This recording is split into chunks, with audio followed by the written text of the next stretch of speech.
Bien, exactamente. Bueno, pues entonces se les puso una serie de observadores para analizar cómo eran las interacciones verbales, o sea, qué pautas de estimulación tenían esas familias con sus hijos. Bien, la primera conclusión es en cuanto a la cantidad.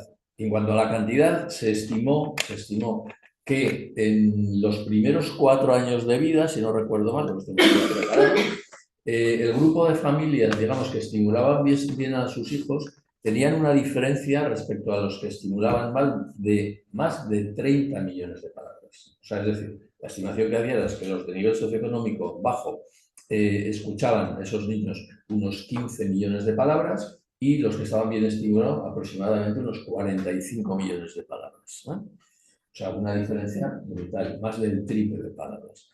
Bien, pero no solo encontraron eso, sino que entraron también la cualidad de esas relaciones, las cualidades de esas relaciones. Y es que los grupos, o sea, los niños que estaban bien estimulados, la mayoría de las emisiones, interacciones verbales, eran en términos positivos, agradables. Cosa que ocurría exactamente lo contrario en las familias que no eran capaces, vamos a llamarles así, de estimular bien a sus hijos, ¿eh? Bien. ¿Y esto qué consecuencias tenía? Pues que cuando midieron las capacidades intelectuales de estos niños, pues los que estaban mal estimulados, su nivel intelectual era muy bajo, o sea, próximo casi a la discapacidad, en torno entre 70 y 80, hablo de media ese grupo, y el otro pues estaba pues un nivel intelectual medio alto, en torno a 120, o sea, una diferencia de capacidad intelectual muy importante, muy importante, ¿eh? Luego estos estudios se replicaron también, este es el de, lo podéis ver, y esto, a ver, lo pongo aquí para que os acordéis, pero vamos a hablar más a fondo de este asunto, ¿eh? Y con una diapositiva y tal. Y luego también este estudio, este no es el de José Ramón Alonso. No, vete para atrás y búscalo porque ese tiene gráficos. Eso. Bueno. Y luego también, o sea, ya haciendo, esto fue en los años 90, ya hace, yo creo que en el 2016 o 17, este es el de José Ramón Alonso, efectivamente. Sí. Bien, pues otro grupo de investigadores liderados por... No tiene gráfico tampoco. liderados... Ahí. Sí, aquí está, aquí está. Sí. Nada, bueno, aquí están los gráficos de los millones de palabras y bueno, pues son los datos que os acabo de comentar. Y luego también este estudio se replicó por parte de búscame esto. ¿Veis? Más allá de los 30 millones de palabras. Haz un control C y busca eso en internet. Por un grupo de investigadores liderados por Rachel Romeo, eso es. Y entonces replicaron ese estudio, pero con técnicas de Big Data. O sea, es decir, en lugar de observadores en el aula, les pusieron unos micrófonos a esas familias, pues, con esas características, y analizaron con técnicas de Big Data cómo eran las interacciones verbales.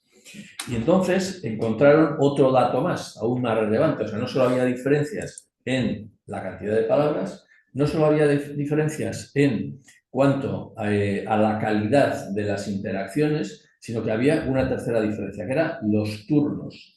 Los turnos.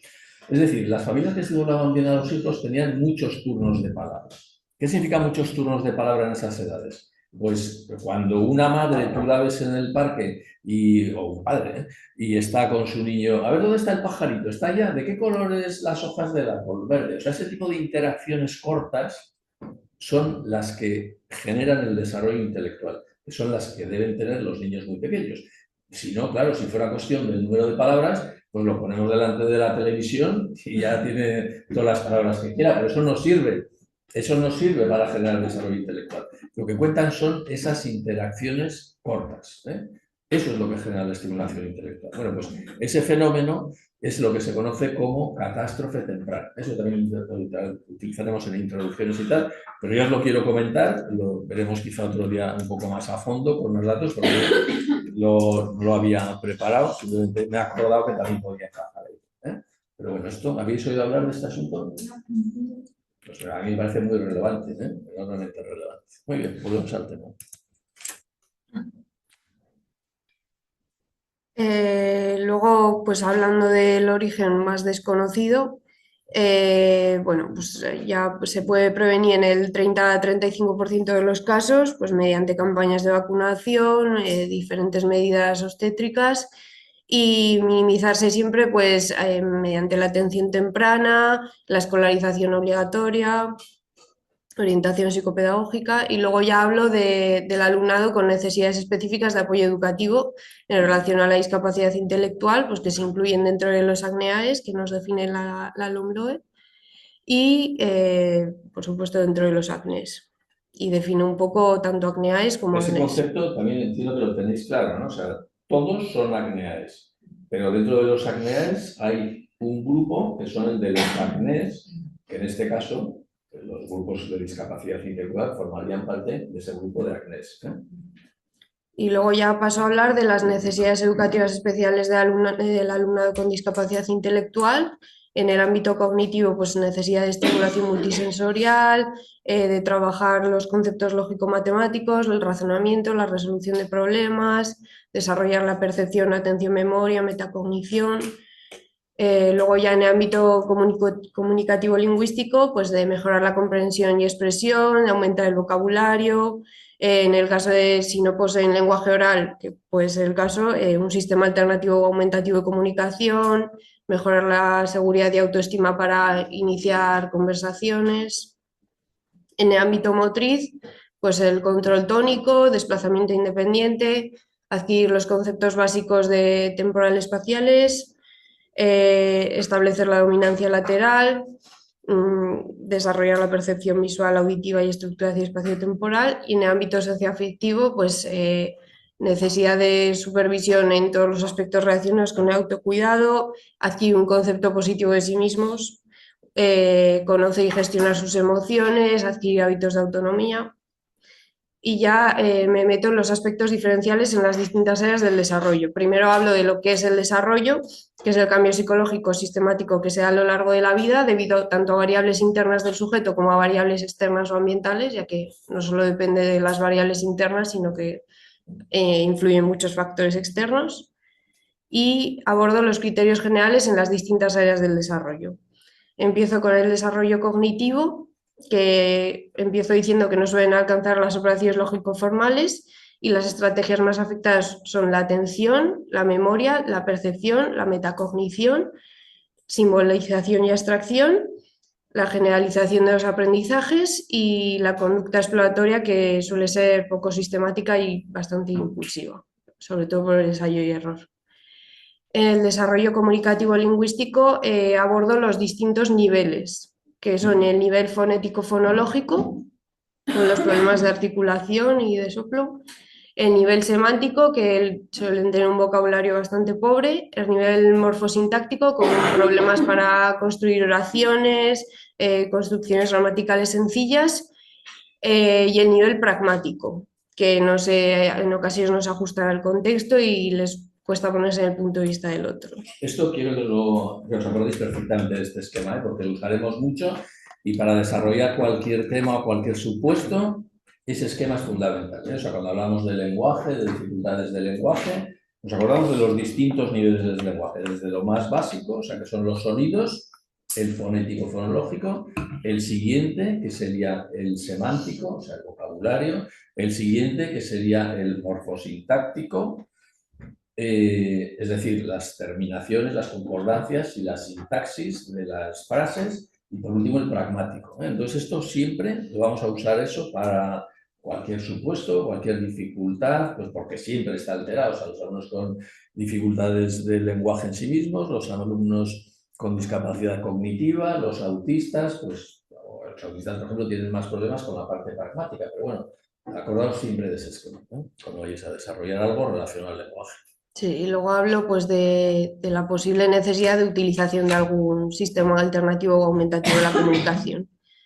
Y también nombro los desórdenes del habla que pueden aparecer, que suele haber una prevalencia muy por encima de lo normal en este alumnado, y cuanto más bajo es el CI, pues más probabilidades hay de encontrar dificultades de comunicación, más frecuentes y más graves.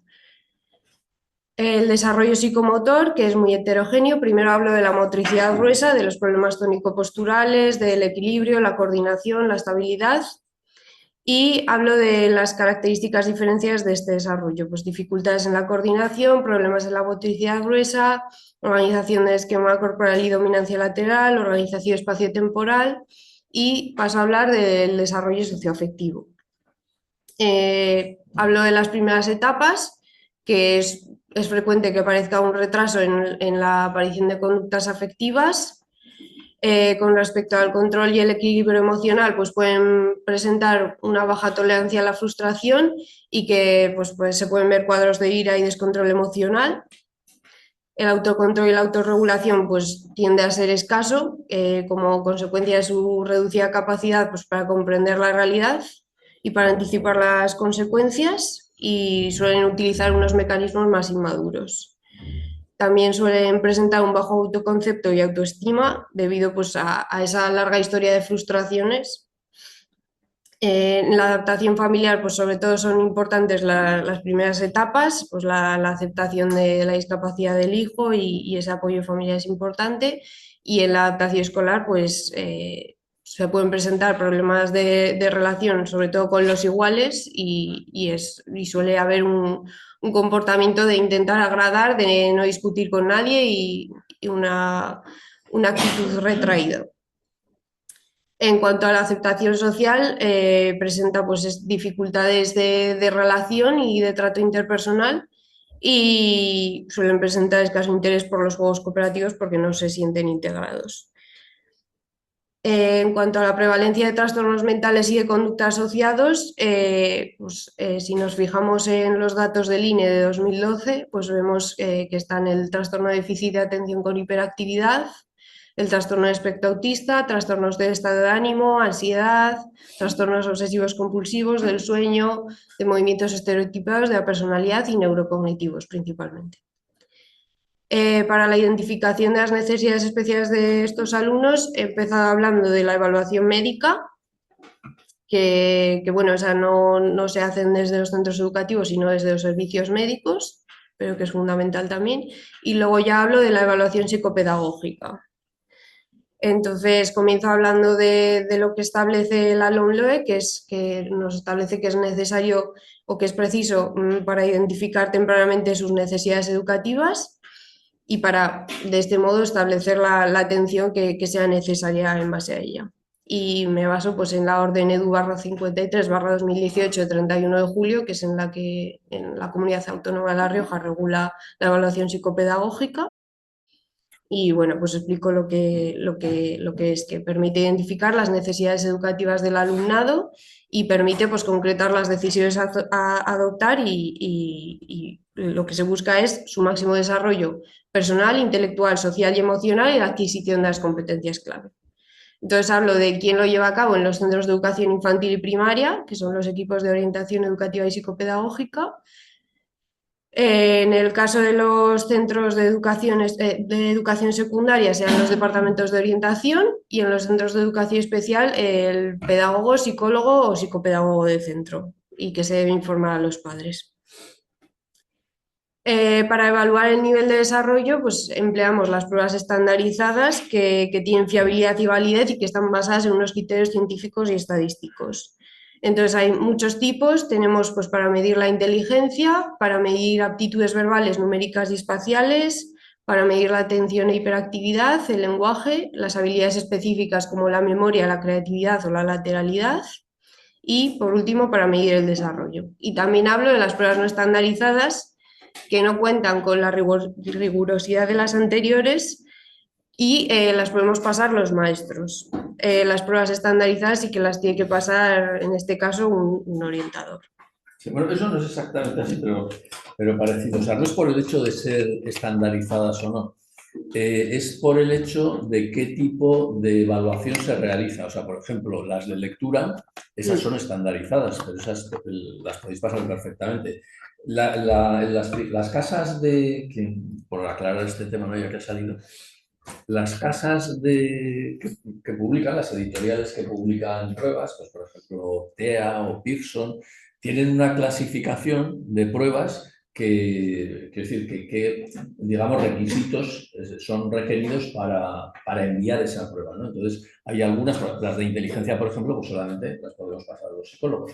Pero hay otras muchas, por ejemplo, todas estas académicas de lectura, etcétera, que esas perfectamente. Y, vamos, ningún problema. Luego veremos algo de autismo y yo siempre os pido ayuda a vosotras, pues, por ejemplo, para pasar helados, pues porque es una escala de observación y, lógicamente, tenéis un criterio mucho más preciso que el que pueda tener yo en un rato cuando los veo, ¿eh? O sea que, a ver, eso no es exactamente por si hay, sino por la, digamos, por el tipo de aspecto que se evalúa. O sea, vamos, básicamente los aspectos académicos los puede evaluar pues, los profesores, ¿eh? O sea, y los aspectos ya de personalidad e inteligencia, pues hace falta un psicólogo, un personal especializado. Luego también se evalúan otros aspectos como el nivel de competencia curricular en base a la programación del curso en el que se encuentra el alumno o de cursos anteriores. Y en el caso de alumnos con alta discapacidad, que no es este caso, se podrá emplear pues, los criterios de evaluación de cursos posteriores. Para evaluar los estilos de aprendizaje, pues hay una serie de cuestionarios como el Pony Alonso y también se puede evaluar la motivación, que está en la escala Harter.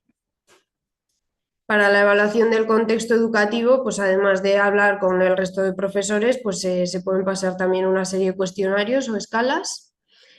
Para los ACNEAES hay una concreta que es la autoevaluación de centros para la atención a la diversidad desde la inclusión y también hay que evaluar el contexto sociofamiliar, que generalmente lo que se utiliza es la entrevista con la familia.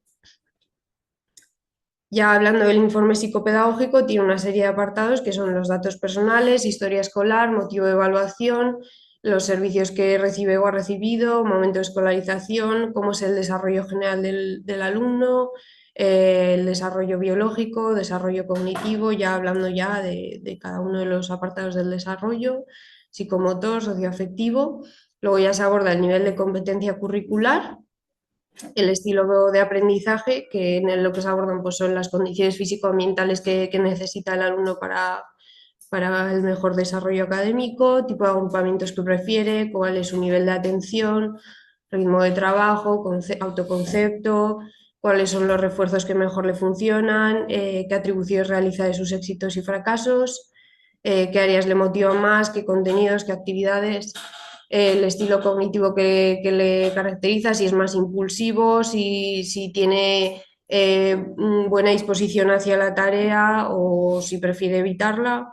Qué entrada sensorial prefiere, pues si es más visual, más auditivo y el tipo de ayudas que precisa.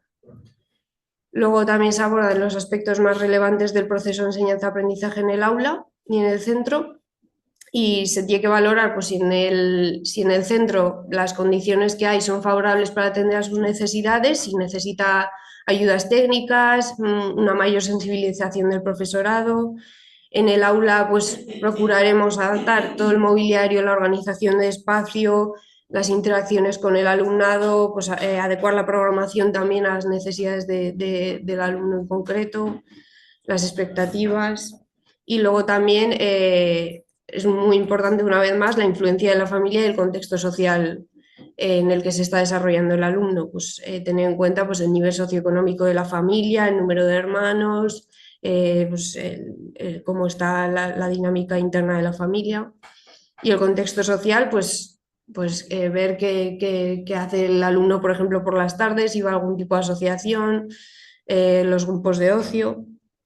Luego también se van a identificar las necesidades educativas especiales, así como la previsión de los apoyos, las orientaciones para la propuesta curricular y la escolarización, y el informe de psicopedagógico además también incluye, en este caso ya no se llama modalidad de escolarización, pero bueno. Sí, es que Claro, ¿cómo lo la orden del llamas? 18, la propuesta de escolarización, vamos a llamarle la propuesta de escolarización. La propuesta de escolarización. ¿Eh? Y aquí sí, aquí tienes también modalidad.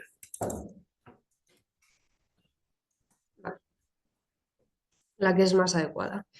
Ya abordando la conclusión, yo he hablado del DUA, que, bueno, que es el diseño universal para el aprendizaje y se fundamenta en los resultados de la práctica y la investigación educativa y parte de la diversidad desde el comienzo de la planificación didáctica y procura lograr que todo el alumnado tenga oportunidades para aprender. Nos facilita al profesorado un marco para flexibilizar y enriquecer nuestro diseño del currículo y reducir las barreras al alumnado y proporcionar oportunidades de aprendizaje a todos y todas ellas. Además, el DUA trata de contribuir a lograr el objetivo número 4 del desarrollo, que se corresponde de desarrollo sostenible de la Agenda 2030, que se corresponde con garantizar una educación inclusiva y de calidad y promover oportunidades de aprendizaje para todos. Y luego he pasado a explicar también del modelo del déficit al modelo de los apoyos. En la actualidad la educación tiene como uno de los objetivos fundamentales la formación del alumnado para que sean ciudadanos y ciudadanas que puedan participar de forma activa en nuestra sociedad, ejerciendo sus derechos, como ya he comentado antes, y por ello la educación pues tiene que ser una palanca de cambio y bueno, yo creo que eso está en nuestra mano. Y que pues tenemos que intentar que este alumnado lo haga en igualdad de condiciones con respecto al resto de sus compañeros. Entonces, el paradigma de los apoyos es un instrumento muy útil para conseguir esto.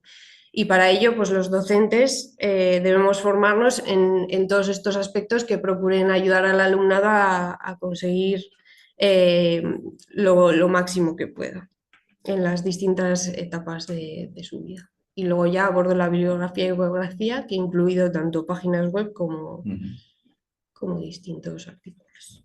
Pues muy bien, Inés, muchas gracias. Muy bien, lo has explicado. ¿Alguna pregunta? ¿No?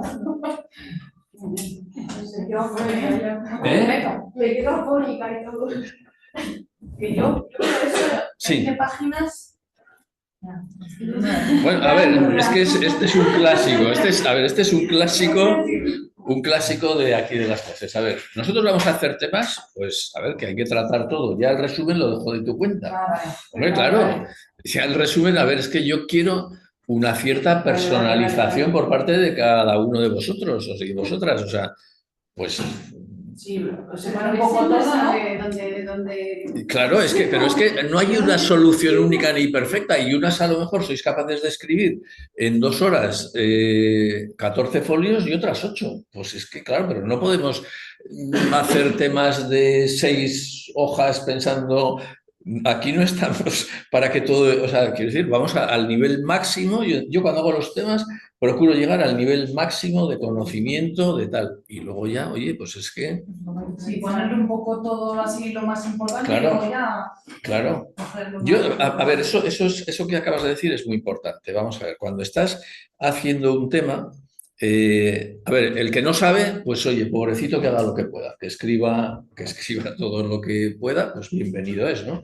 Pero el peligro cuando he estado yo en tribunales muchas veces es que alguien que te das cuenta que sabe mucho, pero que se focaliza en un tema y no tiene en cuenta todo esto, el esquema ese que os digo yo, ¿eh? El esquema ese que hay que hacer y quiero que el último resumen. Entonces, claro, hay que ser inteligente porque el tribunal, claro, tú puedes dedicar, yo qué sé, por ejemplo, aquí hemos hablado de catástrofe temprana. Explicar eso te puede ocupar 3 folios. Si lo quieres explicar en todo detalle, lo conoces bien, puede que lo conozcas bien. Pero claro, no tiene sentido en un tema tan extenso como este dedicar a eso. Lo puedes explicar muy bien, pero el tribunal dirá, explica este apartado, y otros los deja en blanco. Entonces, tened siempre en la cabeza que lo importante es desarrollar esto de aquí, el esquema, ¿eh?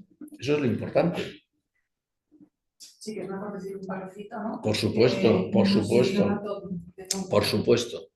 Hay que dar respuesta a todo el tema, una respuesta equilibrada. O sea, cuando equilibrada me refiero, pues proporcional a los temas que hay que tratar, pues que sea proporcional. Es verdad que a lo mejor hay un tema que puedes considerar que es más novedoso y le puedes dedicar un poquito más de tiempo, pues lo dedicas. Otros temas, en cambio, que son muy trillados, pues yo no le dedicaría mucho. Por ejemplo, el tribunal, después de estar oyendo 10 ejercicios, sabe perfectamente lo que es el DUA. Entonces, pues tal como lo ha explicado Inés, pues me parece proporcional. No nos acordamos, sabemos que existe, pero claro, con el DUA puedes estar, pues fíjate, 5 folios, ¿no? Es que eso es lo que el equilibrio que le tenéis que dar, ¿eh? Y la novedad. Yo, desde luego, en los temas trato de aportar todos mis conocimientos, o sea, al nivel top, o sea, máximo nivel. ¿Ya? Vale. Lo otro corre de vuestra cuenta, ¿eh? Pues muy bien. Bueno, pues ya veis que tenemos ya temas hechos, ¿eh? O sea, temas hechos, o sea que. Bien. Vamos a seguir, hoy vamos a alterar un poco, porque normalmente sí que haremos supuestos y cosas de esas, pero hoy quiero que le dediquemos a, a esta parte relacionada con la programación, porque hay cosas fundamentales que os quiero comentar, ¿eh? En primer lugar, vamos a hablar del uso de la inteligencia artificial en la elaboración de temas y en general en vuestra programación. Vale, hay muchas y muy buenas, ¿eh? Hay muchas y muy buenas. O sea, está Claude, Grok, Gemini, Copilot, o sea, hay muchas y muy buenas. Y también las hay muy especializadas para estudios universitarios, para investigación universitaria como estas, ¿eh? Que ya estas afinan muchísimo y le dices bibliografía, por ejemplo, crítica con el concepto de TDAH.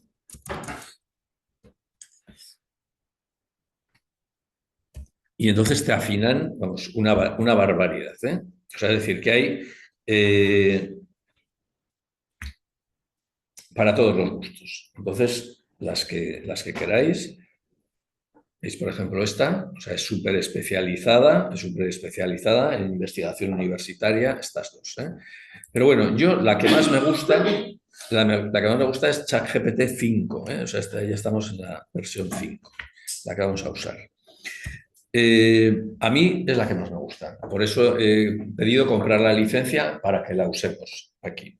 Porque hay algunas que tienden a inventarse cosas, ser poco precisas y, claro, y otras, pues al ser, si vais a usar la versión gratuita, pues van a cortar, por ejemplo, si queréis que os analicen pues, documentos o queréis que os hagan un resumen en fin, pues de una cosa, que ojo que están todas bien, ¿eh? O sea, están todas bien. Y yo, de hecho, por ejemplo, en la generación de imágenes utilizo varias, incluso a la vez, porque a veces me puede gustar más lo que me ofrece una que otra, pero cuestión de textos, para mí, ¿eh? Para mí.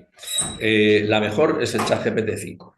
Entonces os voy a explicar cómo entramos y cómo solucionar problemas si nos pide acreditación, ¿eh?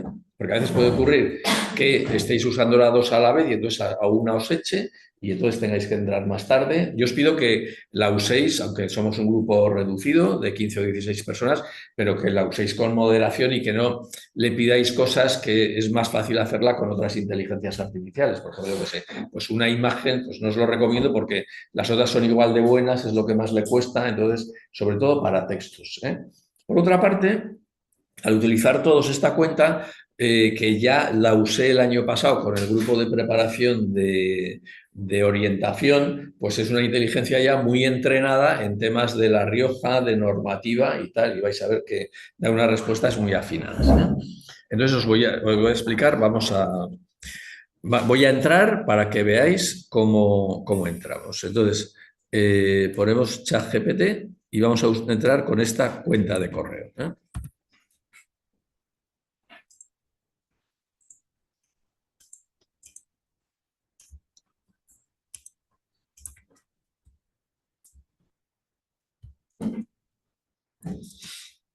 Bien.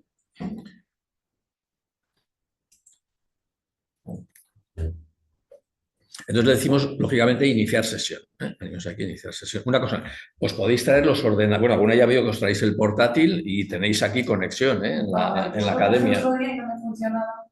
Sí, pedirle la. Sí, O sea, podemos pedir aquí. Sí. Vale. Sí.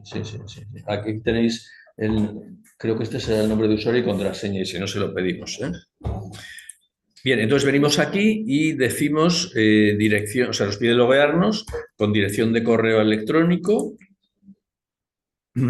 y contraseña, pues venimos aquí y le ponéis esta contraseña aquí.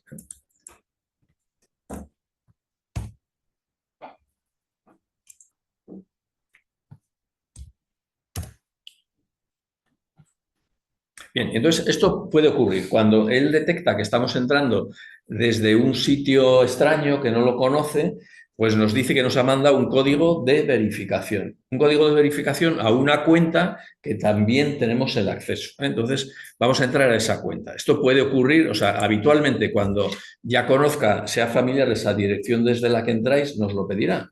Pero la primera vez muy posiblemente sí. Entonces tenemos que entrar a esta cuenta de Gmail. Está a continuación de donde os he dicho. Iniciar sesión.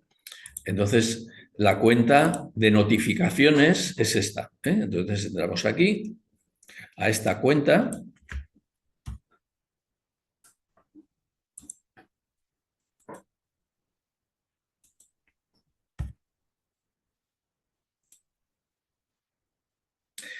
La contraseña de esa cuenta es esta de aquí.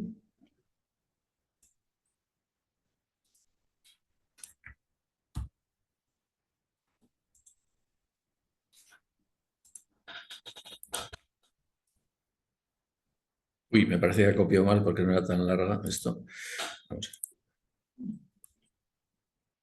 a Sí. ver. ¿Sí? Vale, vamos a ver.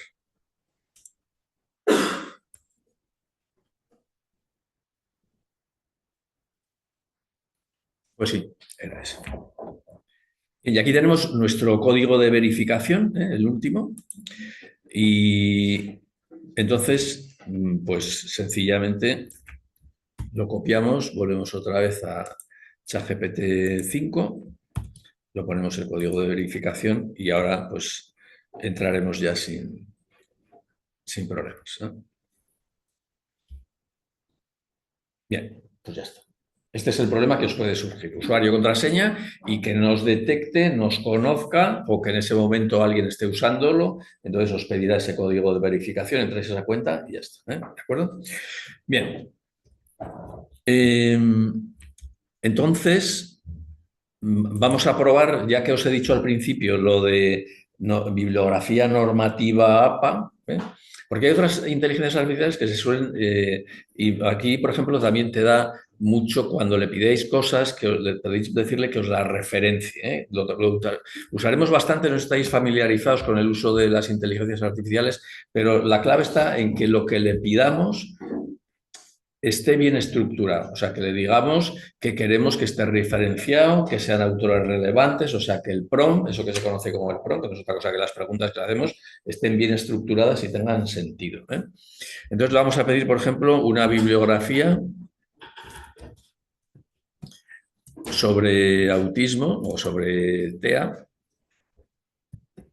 en español, relevante y en estilo APA Harvard. Claro, entonces, esto es lo importante, que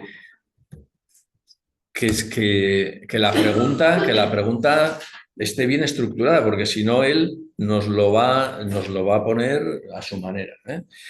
Entonces, veis aquí, por ejemplo, y bueno, le tenía que haber limitado porque me está haciendo extensísima, le tenía que haber limitado, pero bueno, veis aquí cómo ya nos la hace en formato APA Harvard, con lo cual nos evita un trabajo inmenso, o sea, de facilidad. Y luego veis que, para quien conozca un poco del tema, ahora vamos a hablar del tema de autismo, de ampliación, que os dije también que íbamos a hablar, pues veis, por ejemplo, que los autores que aparecen son más relevantes, como Baron Cohen, que habla de la hipótesis de la coherencia central, o por ejemplo, Uta Frege, o Leo Kanner, o Rivière, que es la gran figura en España del autismo, etc. O sea que, es decir, que eso es verdaderamente relevante. Entonces, pues, bueno, no hace falta que os lo diga, os recomiendo que utilicéis esta. Bien, la voy a dejar abierta. Pero todas están bien, O sea, insisto, todas las inteligencias ahora han mejorado una barbaridad, pero esta la tenemos aquí.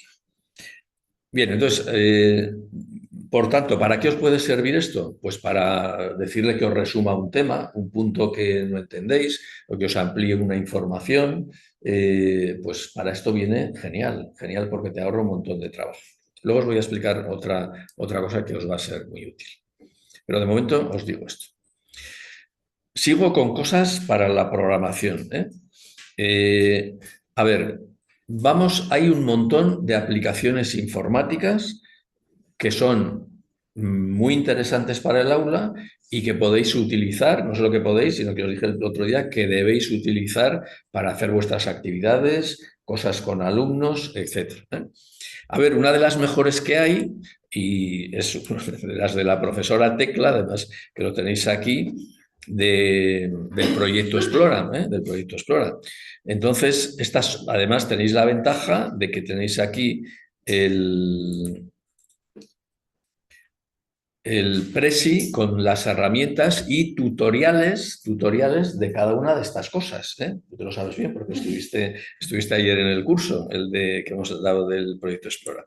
Bien, entonces aquí las tenéis agrupadas, pues, y ya lo mismo que el otro día os decía, que vuestra cabeza piense cuáles son vuestros alumnos que queréis hacer, pues estos son todo actividades que debéis de pensar, hacer alguna de ellas en relación a los alumnos que os hayáis planteado. Por ejemplo, vamos a suponer que pensáis en un alumno, en un grupo de alumnos con problemas de motivación y que no les gusta leer y tal. Pues hombre, pues yo a lo mejor me plantearía hacer alguna actividad con los cómics, por ejemplo. Pues aquí tenéis herramientas informáticas que permiten hacer. Bueno, pues podéis hacer esto y si lo podéis hacer en realidad con vuestros alumnos, pues mucho mejor. Pues hacer un pequeño cómic y lo podéis presentar al tribunal, ¿eh? ¿Entendéis? Entonces, cualquiera de estas herramientas, tenéis además el tutorial de la profesora Tecla que explica cómo hacerlo. Bueno, pues podéis utilizar esto. O, por ejemplo,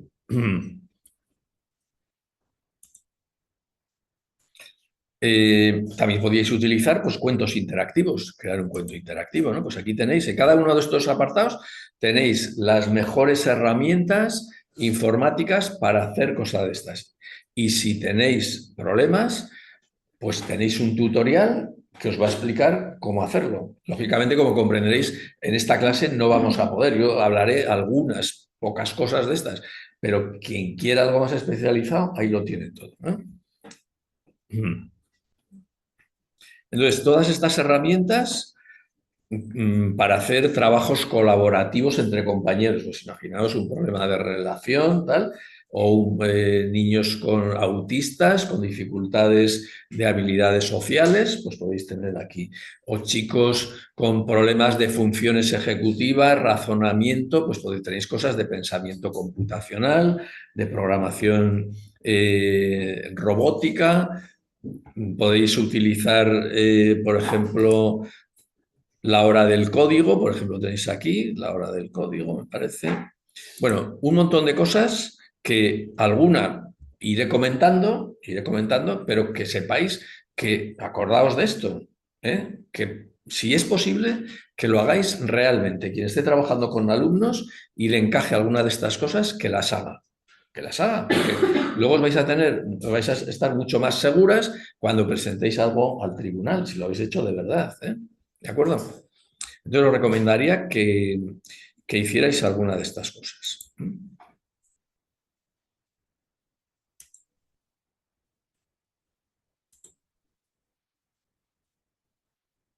Bien, pues ya sabéis, ahí tenéis un montón de aplicaciones, pensad cuáles os pueden convenir más y si es posible, pues hacerlas de verdad en clase. Bien, pero por encima de todas estas aplicaciones, hay una que sobresale, que es Canva. En Canva lo tenéis todo. Tenéis para crear imágenes, para hacer plantillas, para montar vídeos, para casi cualquier cosa que se os ocurra, para expandir una imagen que sea, bueno, para 1000 cosas. Está todo en Canva. Y Canva, además, tiene de bueno que es gratis para docentes. No sé si tenéis la aplicación gratuita para docentes, ¿la tenéis todos? ¿No? Bueno, pues que no la tenga, que entre por aquí, Canva para docentes, Y entonces aquí, cuando vayáis a loguearos, pues veréis que os pide, en fin, que os acreditéis. Normalmente suele ser útil con hacer una captura de racima o presentar un certificado de estudio si uno está matriculado en no sé qué. Bueno, hay muchas formas de acreditarse, pero recomiendo que os hagáis esta cuenta para docentes porque os va a dar acceso gratuito a todas las funcionalidades de Canva, ¿eh? Entonces, esto también como deber os hacéis de Canva. ¿De acuerdo? Venga, yo voy a hacer una cuenta normal y corriente porque estoy acreditado yo como docente, pero voy a usar una, o sea, voy a hacer una pues en fin, para hacer algunas prácticas que haremos aquí en clase, ¿eh? Como por ejemplo hoy una para mejorar. ¿Veis? Entonces aquí voy a usar esta.